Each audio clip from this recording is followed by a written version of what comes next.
नमस्कार साथियों, एक बार पुनः आप सभी का स्वागत है।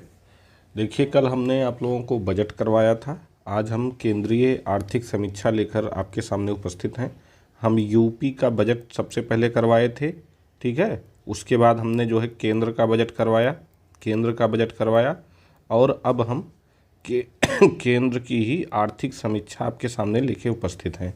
तो अगर आपने हमारा यूपी का बजट वाला वीडियो नहीं देखा, जो कि बहुत इंपॉर्टेंट है यूपी पीसीएस के लिए, और केंद्र का बजट वाला वीडियो नहीं देखा है तो ज़रूर देख लीजिए। आर्थिक समीक्षा में केवल एग्ज़ाम ओरिएंटेड सारगर्भित चीज़ों को ही हमने शामिल किया है और ये मैंने कई जगहों से, कई सोर्स से ढूंढ ढूंढ के अपने हाथ से ये नोट्स तैयार किया है। तो इसकी अथेंटिसिटी के विषय में कोई संदेह आपको नहीं करना है, ठीक है। 99.99% ये पूरी तरह अथेंटिक डेटा है और केवल वही डेटा है जो आपके एग्ज़ाम में आएगा। अगर आप ये वीडियो देख लेंगे 1 से 2 बार, और मैं पीडीएफ भी अपने टेलीग्राम ग्रुप में डाल दूंगा, तो आप अगर पीडीएफ से पढ़ लेंगे और ये वीडियो देख लेंगे तो आपके एग्ज़ाम में आर्थिक समीक्षा से रिलेटेड क्वेश्चन गलत नहीं होंगे। लेकिन शर्त ये है कि वीडियो देखने के बाद ही आप पीडीएफ पढ़िएगा, वरना आप 100% लाभ नहीं उठा पाएंगे, ठीक है। तो देखिए, अगर आर्थिक समीक्षा की बात करें तो नई सरकार के गठन के बाद बजट प्रस्तुत करने से पहले माननीय वित्त मंत्री द्वारा 22 जुलाई 2024 को ये प्रस्तुत किया गया था, ठीक है। क्या प्रस्तुत किया गया था? आर्थिक समीक्षा। और ये तैयार की गई थी श्री बी अनंत नागेश्वरन द्वारा। बी अनंत नागेश्वरन इनका नाम है। ये भारत सरकार के मुख्य आर्थिक सलाहकार हैं, ठीक है। वित्त मंत्रालय के मुख्य आर्थिक सलाहकार हैं। इन्हीं के द्वारा जो है ये आर्थिक समीक्षा तैयार की गई थी।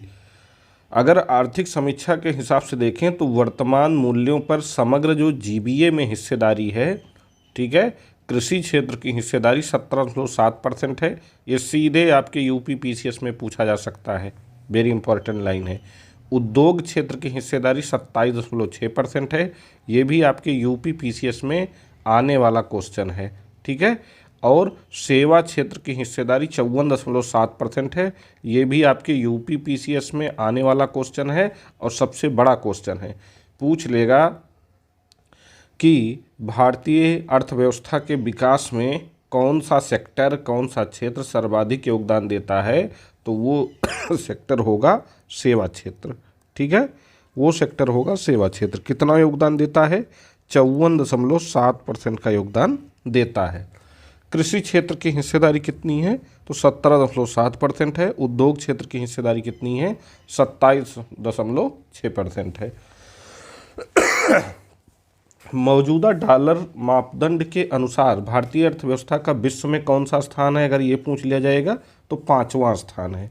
मौजूदा डॉलर मापदंड के अनुसार वैश्विक अर्थव्यवस्था में हमारी इंडियन इकोनॉमी कहाँ ठहरती है? 5वें स्थान पे, ठीक है। आईएमएफ के अनुसार जुलाई 2024 में भारत की नॉमिनल जीडीपी कितनी दर्ज की गई है? तो 3.9 ट्रिलियन डॉलर दर्ज की गई है। कितनी? 3.9 ट्रिलियन डॉलर। बहुत इंपॉर्टेंट क्वेश्चन है आपके एग्जाम के पॉइंट ऑफ व्यू से। अगला क्वेश्चन है कि वर्ष 24-25 में स्थिर कीमतों पर जीडीपी की वृद्धि दर या भारतीय अर्थव्यवस्था की वृद्धि दर कितनी अनुमानित है?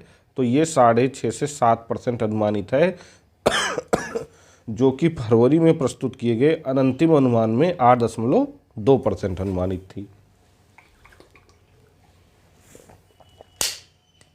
आगे कृषि एवं संबद्ध क्षेत्र की अगर बात की जाए भारतीय अर्थव्यवस्था में आर्थिक समीक्षा के हिसाब से, तो कृषि 42.2% लोगों को जीविका प्रदान करता है, ठीक है। भारत की पूरी आबादी में से 42.2% लोग अभी भी कृषि पर निर्भर हैं। उनकी जीविका का स्रोत कृषि है। यहाँ क्या है? समग्र जीबीए में कृषि क्षेत्र की हिस्सेदारी की यहाँ बात की गई है। अगर समग्र जीबीए में कृषि क्षेत्र की हिस्सेदारी कहेगा तो ये होगा 17.7%। लेकिन भारतीय अर्थव्यवस्था कितने प्रतिशत आबादी को रोजगार प्रदान करता है? तो वो कितना हो जाएगा? भारतीय अर्थव्यवस्था कितने प्रतिशत आबादी को रोजगार प्रदान कर रहा है? तो 42.2% आबादी को रोजगार प्रदान भारतीय अर्थव्यवस्था में कृषि क्षेत्र कर रहा है। ठीक है, कृषि क्षेत्र कर रहा है। अच्छा, जीबीए अगर आपसे पूछ लिया जाए, जीबीए क्या है, तो ध्यान से सुनिएगा। जीबीए का मतलब होता है ग्रॉस वैल्यू एडेड, यानी किसी अर्थव्यवस्था में किसी क्षेत्र, उद्योग या उत्पादक द्वारा किए गए योगदान को मापने का आर्थिक मीट्रिक है या आर्थिक मापन है। ठीक है, किसी अर्थव्यवस्था में किसी क्षेत्र, उद्योग या उत्पादक द्वारा जो समग्र योगदान दिया जाता है उसको मापने का एक पैमाना है जीबीए। ठीक है, तो ये जीबीए होता है। पिछले 5 वर्षों में कृषि क्षेत्र में औसत वार्षिक वृद्धि दर की अगर बात की जाए तो ये रही है 4.18%। विगत 5 वर्षों में कृषि क्षेत्र में औसत वार्षिक वृद्धि दर 4.18%। 23-24 में कृषि क्षेत्र में औसत वार्षिक वृद्धि दर 1.4%, यानी 5 सालों की पूछी जाएगी तो 4.18% होगा। अगर 23-24 में पूछा जाएगा कि एक साल में कितना औसत वार्षिक वृद्धि दर कृषि क्षेत्र की रही है, तो 1.4% रही है।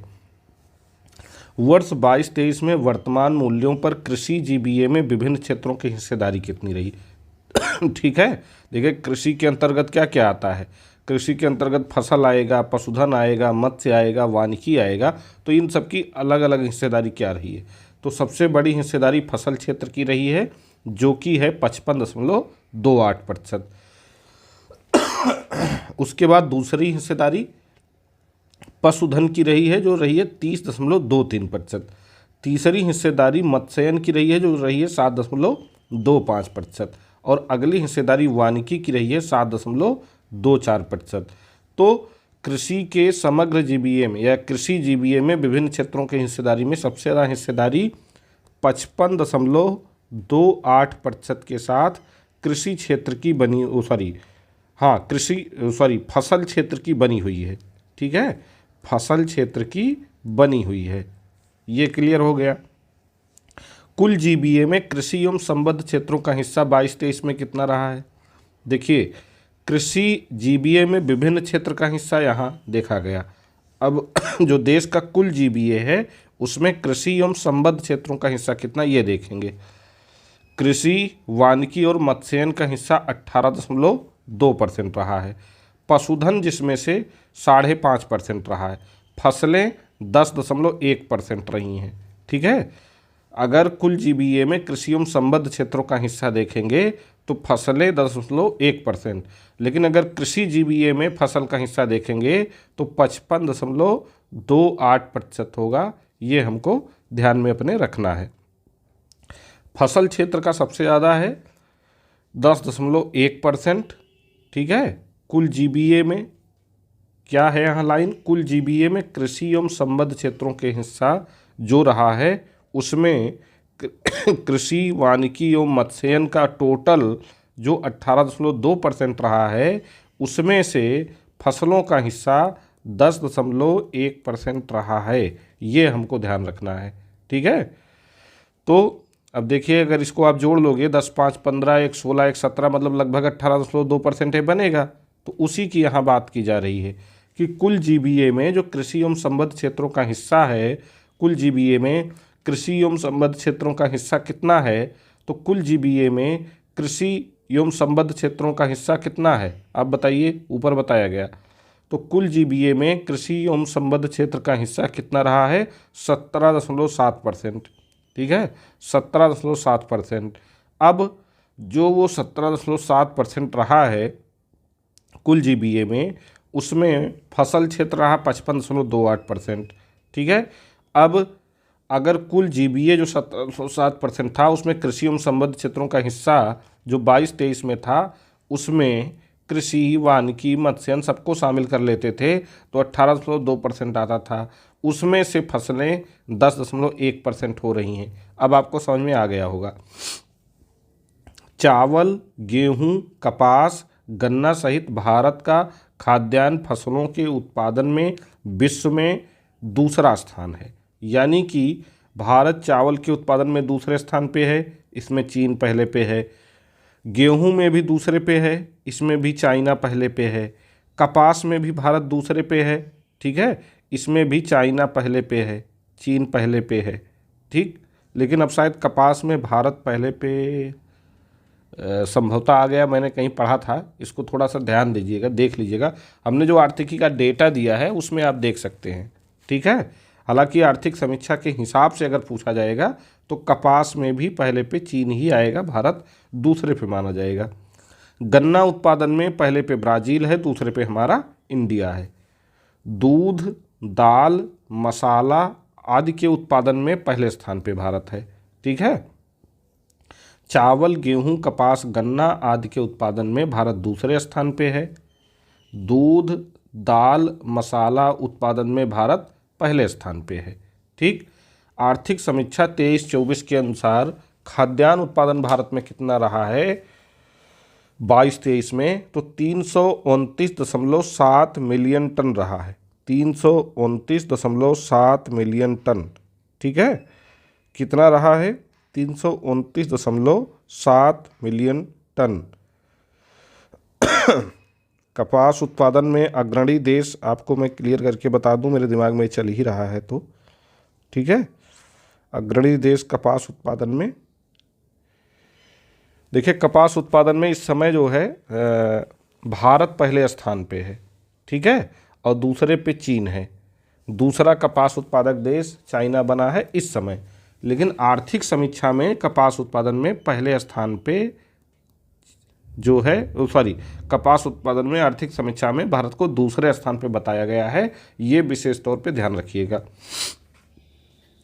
आर्थिक समीक्षा 23-24 के अनुसार 22-23 में खाद्यान्न उत्पादन 329.7 मिलियन टन रहा है, जो अपने उच्चतम स्तर पर पहुंच गया है।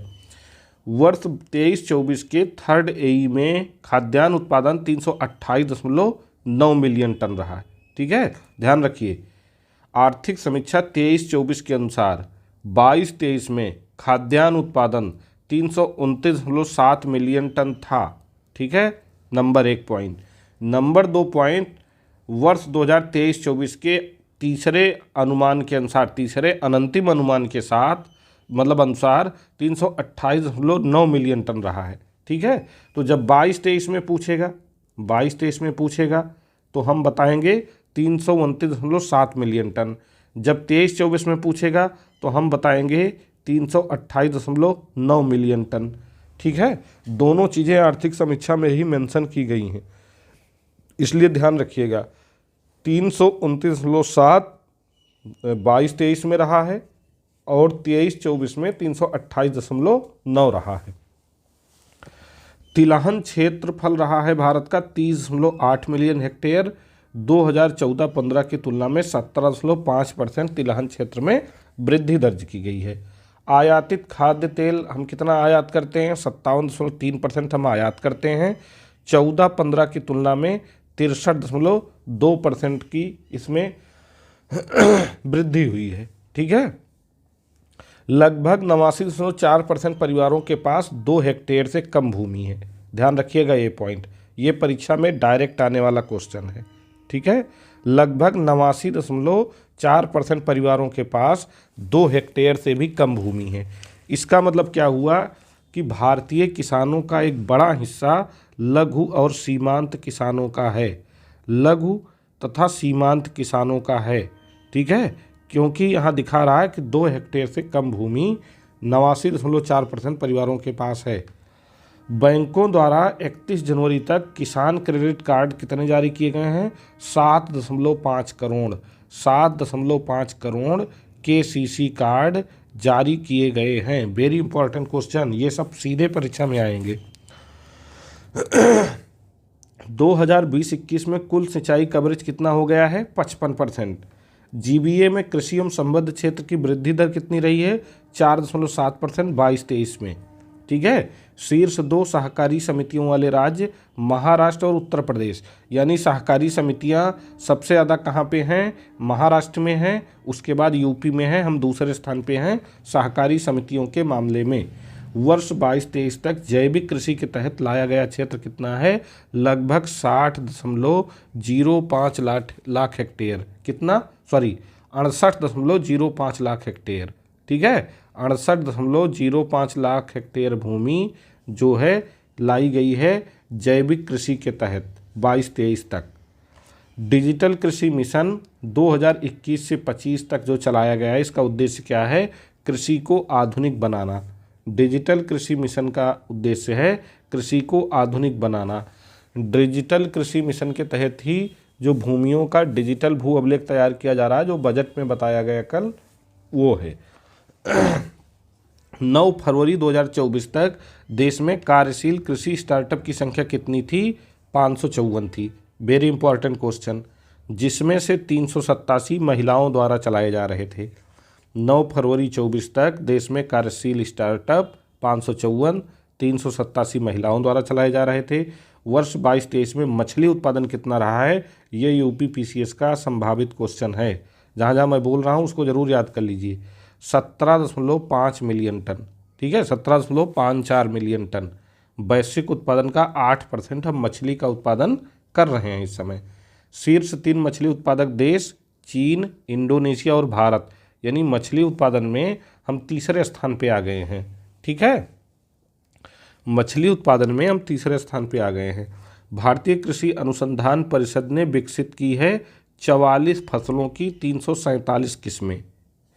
भारतीय कृषि अनुसंधान परिषद यानी ICAR ने Indian crop and agriculture research ने मतलब 44 फसलों की 347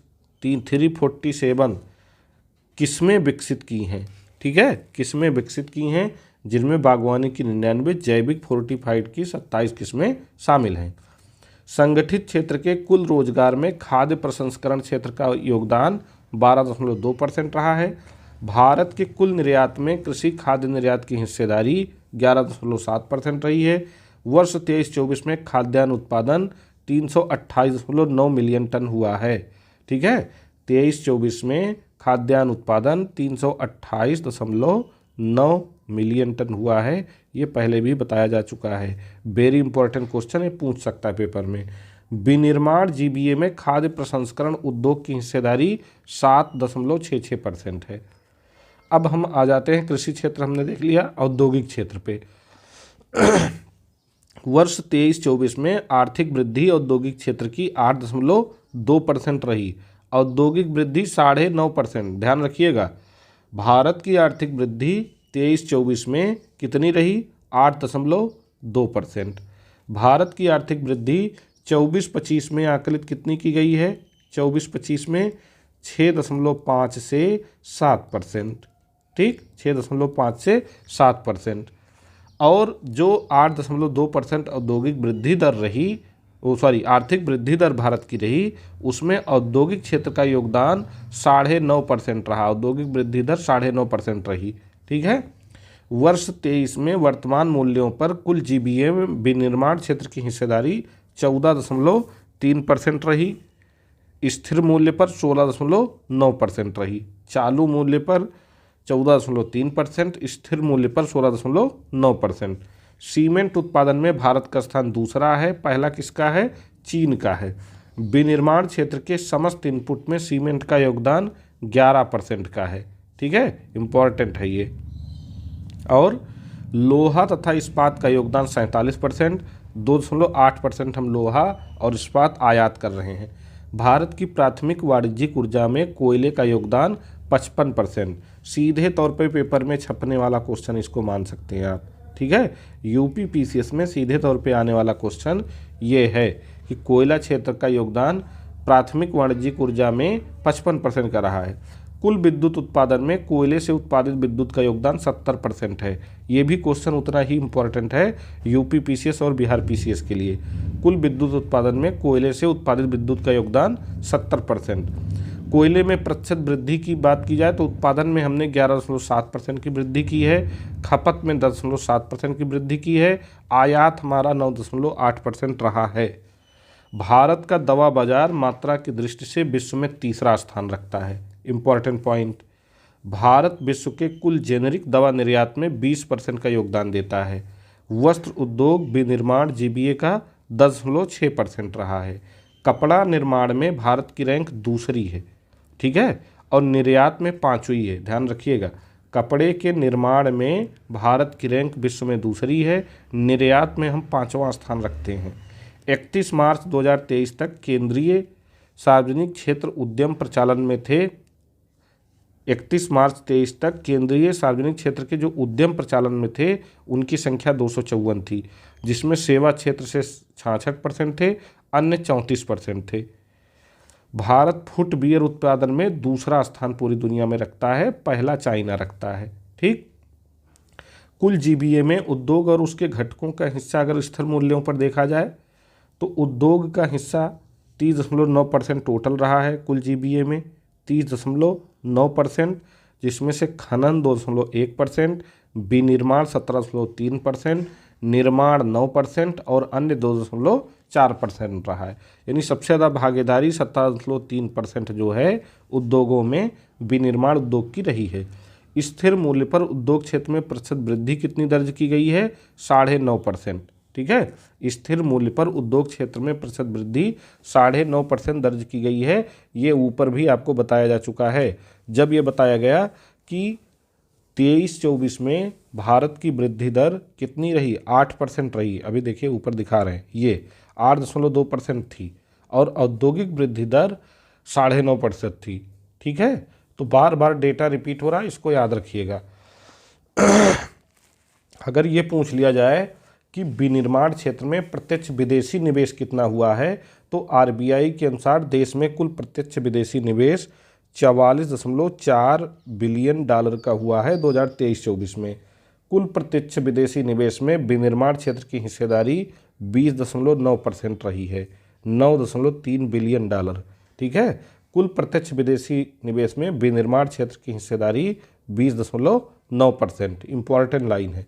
सबसे अधिक प्रत्यक्ष विदेशी निवेश प्राप्त हुआ विनिर्माण क्षेत्र को 20.94%। ठीक है, उसके बाद जो है प्रत्यक्ष विदेशी निवेश विद्युत एवं ऊर्जा क्षेत्र को प्राप्त हुआ है 12.39%।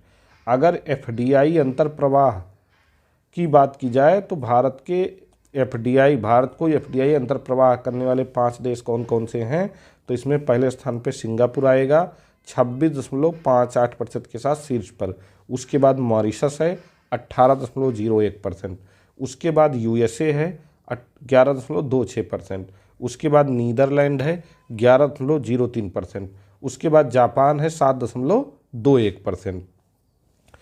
एमएसएमई क्षेत्र देश की जीडीपी में, यानी सूक्ष्म एवं लघु निर्माण उद्योग जो हैं वो देश की जीडीपी में 30.1% का योगदान दे रहे हैं। ये एमएसएमई मंत्रालय की रिपोर्ट बता रही है। ठीक है, 30.1% हिस्सेदारी जो है देश के जीडीपी में है, किसकी? एमएसएमई सेक्टर की। एमएसएमई सेक्टर की देश के कुल निर्यात में एमएसएमई का योगदान कितना रहा है? 45.7%। जीडीपी में ये 30.4% का योगदान दे रहे हैं, 30.4% का। ठीक है, और कुल निर्यात में 30.1% का योगदान दे रहे हैं।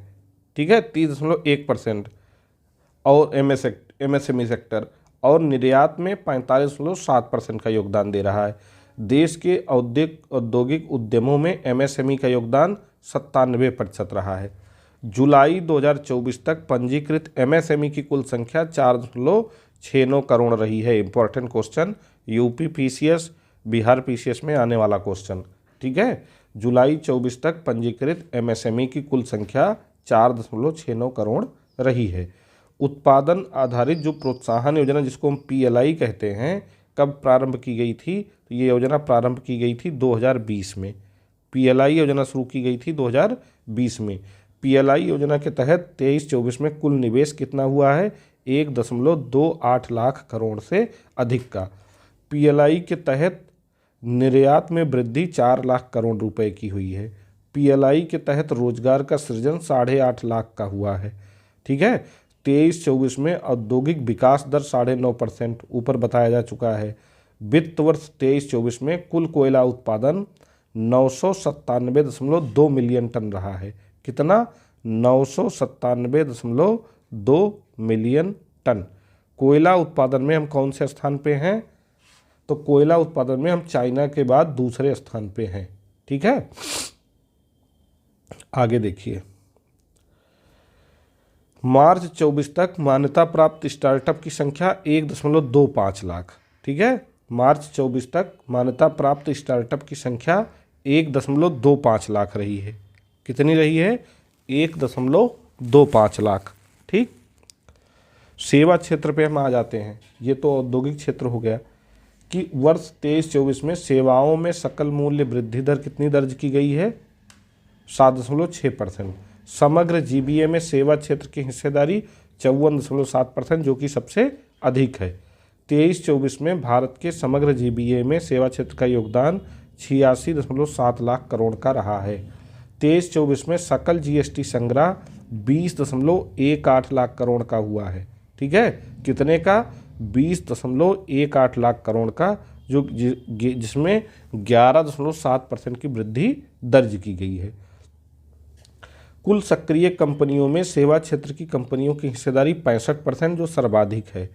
विमानन बाजार में भारत का स्थान तीसरा है।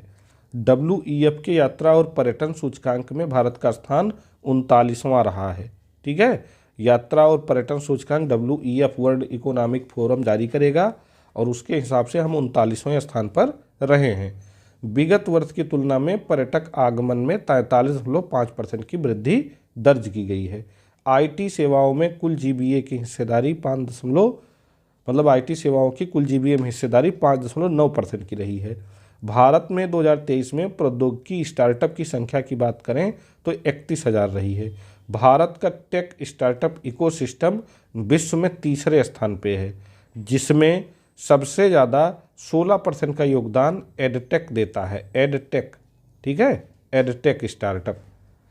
भारत के कुल निर्यात में सेवा क्षेत्र की हिस्सेदारी 44%। समग्र जीबीए में सेवा क्षेत्र 54.7% का योगदान दे रहा है, लेकिन कुल निर्यात में 44% का योगदान दे रहा है।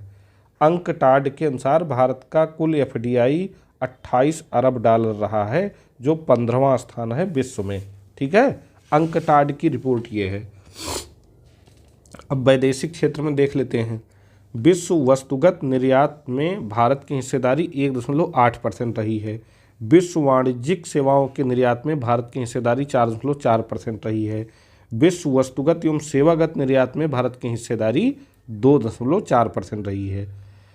विश्व वस्तुगत आयात में भारत की हिस्सेदारी 2.8% रही है। विश्व वाणिज्यिक सेवाओं के आयात में हमारी हिस्सेदारी 4% रही है।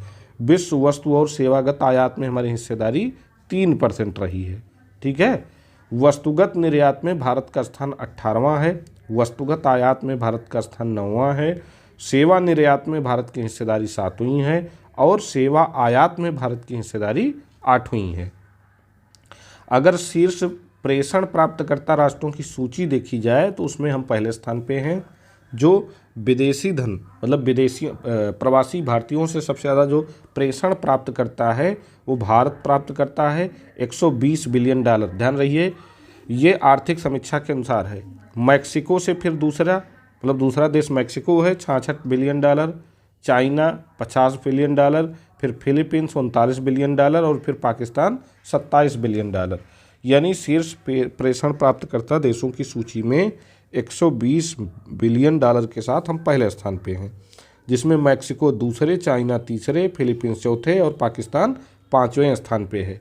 वर्ष 23-24 में भारत का कुल विदेशी व्यापार कितना रहा? ध्यान रखिएगा, कुल विदेशी व्यापार 437.1 बिलियन डॉलर रहा है। ठीक है, 437.1 बिलियन डॉलर रहा है। RBI के हिसाब से या RBI के पास कुल विदेशी मुद्रा कोष कितना है? 670.857 बिलियन डॉलर। जुलाई 2024 तक की रिपोर्ट है ये। ठीक है, RBI के पास कुल विदेशी मुद्रा कोष रहा है 670.85 बिलियन डॉलर। सर्वाधिक विदेशी मुद्रा भंडार वाले देश कौन कौन से हैं? चीन, जापान, स्विट्जरलैंड, भारत। यानी विदेशी मुद्रा भंडार की दृष्टि से हम चौथे स्थान पे हैं। ठीक है, विदेशी मुद्रा भंडार की दृष्टि से भारत विश्व में चौथे स्थान पे है। वर्ष 23-24 में भारत ने सर्वाधिक किसको निर्यात किया है? तो अमेरिका को 17.7%। 23-24 में भारत ने किस देश से सबसे ज़्यादा आयात किया है? तो चाइना से किया है 15.1%। ये क्वेश्चन डायरेक्ट पेपर में पूछे जा सकते हैं। ठीक है, 23-24 में भारत ने सर्वाधिक निर्यात अमेरिका को 17.7%, सर्वाधिक आयात चाइना से, ठीक है, 15.1%। अब हम लोग आ जाते हैं सामाजिक सेवाओं पर। सरकार अपने कुल व्यय का 90.45% सामाजिक सेवाओं पर खर्च कर रही है। सामाजिक सेवाओं पर कुछ कुल खर्च जो किया जा रहा है वो 23.51 लाख करोड़ रुपए किया जा रहा है, जो कुल खर्च का 25.7% है। ठीक है, जिसमें से शिक्षा पे हम खर्च कर रहे हैं 35.3%, इंपॉर्टेंट पॉइंट। स्वास्थ्य पे हम खर्च कर रहे हैं 24.9%, अन्य पे हम खर्च कर रहे हैं 39.8%। सामाजिक सेवाओं पर जो व्यय हो रहा है वो जीडीपी का 7.8% है। ठीक है, सामाजिक सेवाओं पर जो व्यय हो रहा है वो जीडीपी का 7.8% है, जिसका 2.7% शिक्षा पर, 1.9% स्वास्थ्य पर और 3.1% अन्य सेवाओं पर हम खर्च कर रहे हैं। सामाजिक सेवाओं पर जो है समग्र जीडीपी का हम 26% व्यय करते हैं। ठीक, अब इस 26% में से मतलब जो हमारा कुल व्यय है उसका 9.2% हम शिक्षा पर व्यय करते हैं, 6.5% हम शिक्षा पर व्यय करते हैं और अन्य हमारा 10.3% है। तो ये जो डाटा है यहाँ पे, ये सारे डाटा आपके एग्जाम के पॉइंट ऑफ व्यू से काफ़ी महत्वपूर्ण है। इनका हम पीडीएफ दे देंगे, देख लीजिएगा। ठीक है, ये 7.8% में से है। सामाजिक सेवाओं पर जीडीपी का 7.8% जो व्यय किया जाता है उसमें से शिक्षा पे 2.7, स्वास्थ्य पर, अन्य पर। लेकिन ये पूरे खर्च का जो है, जो पूरा खर्च हम करते हैं उसमें से 26% सामाजिक सेवाओं पर करते हैं और उसमें से भी 9.2% शिक्षा पर, स्वास्थ्य पर 6.5% और अन्य पर 10.3% का हम व्यय करते हैं। ये बहुत इंपॉर्टेंट डाटा है, ये पेपर में पूछा जाएगा। अब आर्थिक समीक्षा से जुड़े कुछ महत्वपूर्ण तथ्य हम रिवाइज कर लेते हैं जो पहले बताए जा चुके हैं। वित्त वर्ष 24-25 में भारतीय अर्थव्यवस्था की वृद्धि दर 6.5 से 7%। 23-24 में एनएच निर्माण की औसत गति 34 किलोमीटर प्रतिदिन रही है, यानी एक दिन में औसतन 34 किलोमीटर नेशनल हाईवे का निर्माण हुआ है 23-24 में। 5 वर्षों में रेलवे के पूंजीगत खर्च में 77% की वृद्धि हुई है। 23-24 में हवाई आगमन क्षमता में 6.2 करोड़ की वृद्धि दर्ज की गई है। जल जीवन मिशन के तहत नल से जल कनेक्शन 14.89 करोड़ से अधिक आबादी तक पहुंच चुका है, जिसमें से ग्रामीण परिवारों में 76.12% आबादी को नल से जल कनेक्शन मिल चुका है। 76.12% आबादी को, बहुत इंपॉर्टेंट डेटा है ये पेपर में आएगा। जल जीवन मिशन के तहत 14.89 करोड़ से अधिक लोगों को जल पहुंचाया जा चुका है नल से, जिसमें से 76.12% गाँव में पहुंचाया जा चुका है। मिशन लाइफ जो जलवायु परिवर्तन से रिलेटेड है उसकी कार्यावधि है 2022 से 28 तक। ओएनडीसी यानी open network for digital commerce पर जो लेन देन हुए उसमें कुल 68 मिलियन लेन देन हुए। 5,35,000 से अधिक विक्रेता उस पर पंजीकृत हैं। मात्रा की दृष्टि से भारत तीसरा सबसे बड़ा दवा बाजार है 50 अरब डॉलर के साथ। 20 वैश्विक जेनरिक औषधियों में से 8 भारत में बनती हैं। मात्रा के अनुसार जेनरिक दवा के निर्यात में हमारी हिस्सेदारी 20% है। देश में कुल जन औषधि केंद्र जो 12,500 से अधिक रहे हैं हमारे यहाँ। कृषि क्षेत्र में गैर संस्थागत ऋण की हिस्सेदारी 23.4% रही है, जो घटी है पिछले वर्ष की तुलना में। एमएसपी अखिल भारतीय औसत उत्पादन जो है वो 1.5 गुना पर तय किया गया, यानी जो लागत मूल्य होगा उसके 1.5 गुना से अधिक पर एमएसपी निर्धारित की जाएगी। ये वेरी इंपॉर्टेंट क्वेश्चन आ सकता है। एमएसपी अखिल भारतीय भारित औसत लागत 1.5 गुना है। पिछले 5 साल में कृषि की औसत वार्षिक वृद्धि दर 4.18% रही है। वित्त वर्ष 15-16 से वित्त वर्ष 23-24 तक पर ड्रॉप मोर क्रॉप योजना के तहत देश में सूक्ष्म सिंचाई के अंतर्गत 90 लाख हेक्टेयर भूमि को शामिल किया गया है। ठीक है, 15-16 से 23-24 तक पर ड्रॉप मोर क्रॉप योजना के तहत देश में सूक्ष्म सिंचाई के अंतर्गत 90 लाख हेक्टेयर भूमि को शामिल किया गया है। प्रधानमंत्री गरीब कल्याण अन्न योजना के तहत अगले 5 वर्षों में मुफ्त खाद्यान्न 81.35 करोड़ आबादी को उपलब्ध कराया जाएगा। 81.35 करोड़। ठीक है, भारतीय श्रम बाजार संकेतक के अनुसार 22-23 में बेरोजगारी दर कितनी रही है? 3.2%। 22-23 में 3.2% बेरोजगारी दर रही है। इंपॉर्टेंट फैक्ट है। गैर कृषि क्षेत्र में 2030 तक भारतीय अर्थव्यवस्था को प्रतिवर्ष औसतन कितनी नौकरियां पैदा करनी है? 78.5 लाख। आयुष्मान योजना के तहत 8 जुलाई 24 तक कितने आयुष्मान कार्ड बनाए जा चुके हैं? 34.73 लाख करोड़। 34.73 लाख करोड़। 7.37 करोड़ मरीजों को कवर किया गया है। ठीक है, 34.73 करोड़ आयुष्मान कार्ड जारी किए गए हैं, जिसमें 7.37 करोड़ मरीजों को कवर किया गया है। 10,000वें पीएम जन औषधि केंद्र का उद्घाटन एम्स देवघर में किया गया, पीएम मोदी द्वारा किया गया है।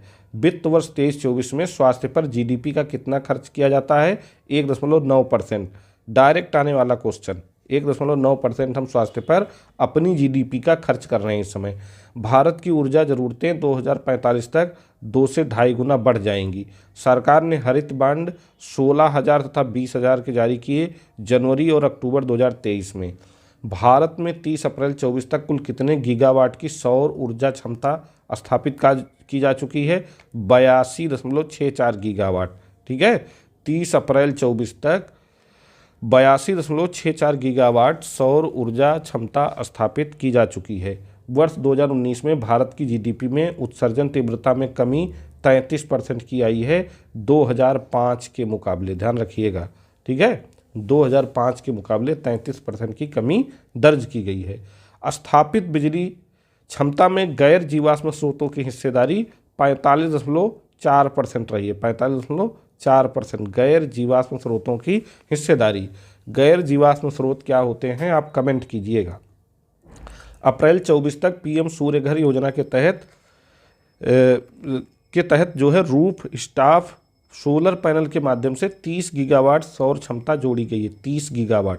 वित्त वर्ष 24-25 में भारत का सेवा निर्यात 341.1 बिलियन डॉलर का रहा है। सेवा निर्यात 341.1 बिलियन डॉलर। आरबीआई के अनुसार वित्त वर्ष 24-25 में मुद्रास्फीति की दर 4.5% रहने का अनुमान है। ठीक है, मुद्रास्फीति की दर 24-25 में ध्यान दीजिएगा, यहाँ 24-25 में मुद्रास्फीति की दर रहेगी 4.5%। ठीक, जो चल रहा है इस समय। और 25-26 में मुद्रास्फीति की दर रहेगी 4.1%। ठीक है, 25-26 में 4.1% और 24-25 में 4.5% मुद्रास्फीति की दर रहने का अनुमान है। तो ये थी हमारी आर्थिक समीक्षा, जिसको आप लोग अच्छे से देखिए वीडियो को 2-3 बार। पूरा एक पॉइंट जो आपके एग्जाम में इससे आ सकता है हमने सब कवर करने का प्रयास किया है। बाकी जो आर्थिकी का डेटा है, किस चीज़ के उत्पादन में कौन सा देश पहले स्थान पे है, वो आपको दिया जा चुका है, उससे आप तैयार करिए। ठीक है, आर्थिक समीक्षा के हिसाब से पूछेगा तो कपास उत्पादन में चीन पहले पे है, भारत दूसरे पे है। लेकिन अगर वैसे डाटा पूछेगा कृषि विभाग का तो उसमें मतलब वैश्विक रूप से याद आए FAO का आंकड़ा अगर देखा जाएगा तो उसमें जो कपास का उत्पादन है उसमें हम पहले स्थान पे हैं। भारत पहले पे है, चीन दूसरे पे है। ठीक है, लेकिन जो हमारी आर्थिक समीक्षा है उसके हिसाब से कपास में चीन पहले पे है, भारत दूसरे पे है। तो इसको आप देखिए, तैयारी करिए। ठीक है, पसंद आए तो लाइक और शेयर ज़रूर कर दीजिएगा, कमेंट भी ज़रूर कर दीजिएगा। धन्यवाद।